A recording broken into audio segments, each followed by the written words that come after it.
ఓం నమః శివాయ. ఓం శం శరవణభవాయ నమః. సుబ్రహ్మణ్య షష్ఠి మార్గశిర మాసంలో వచ్చే శుద్ధ షష్ఠిని సుబ్రహ్మణ్య షష్ఠిగా మనం జరుపుకుంటాం. దీన్నే స్కంద షష్ఠి అని, సుబ్బరాయ షష్ఠి అని పిలుస్తారు. సుబ్రహ్మణ్య స్వామి వారిని ఈరోజు విశేషంగా ఆరాధన చేస్తూ ఉంటారు. స్వామివారిని ఈరోజు ఆరాధించడం ద్వారా ఎవరికైతే జాతకంలో కుజదోషం ఉంటుందో, జాతకంలో కుజుడు నీచంలో ఉన్న, సంతానం కలగకపోయినా, వివాహానికి ఆటంకాలు కలుగుతున్న సుబ్రహ్మణ్య ఆరాధన చేయమంటారు. స్వామివారిని ఆరాధించడం ద్వారా అలాంటి దోషాలు తొలగిపోయి సమయంలో సంతానం, వివాహం జరుగుతుంది అని చెప్తారు. ఈ సంవత్సరం సుబ్రహ్మణ్య షష్ఠి డిసెంబర్ 7వ తారీఖు శనివారం రోజున జరుపుకుంటున్నాం.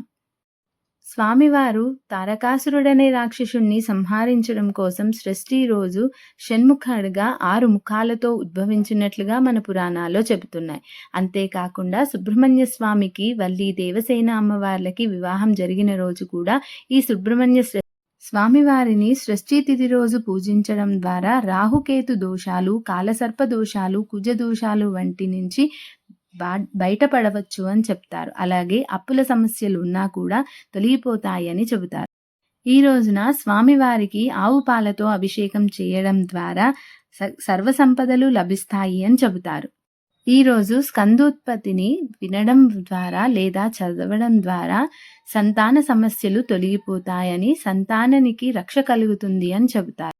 సుబ్రహ్మణ్య అష్టకం లేదా కరావలంబ స్తోత్రం చదవడం ద్వారా స్వామివారి అనుగ్రహాన్ని పొందవచ్చు. అందరికీ స్వామివారి యొక్క అనుగ్రహం కలగాలని కోరుకుంటూ ఓం నమః శివాయ. ఓం శం శరవణభవాయ.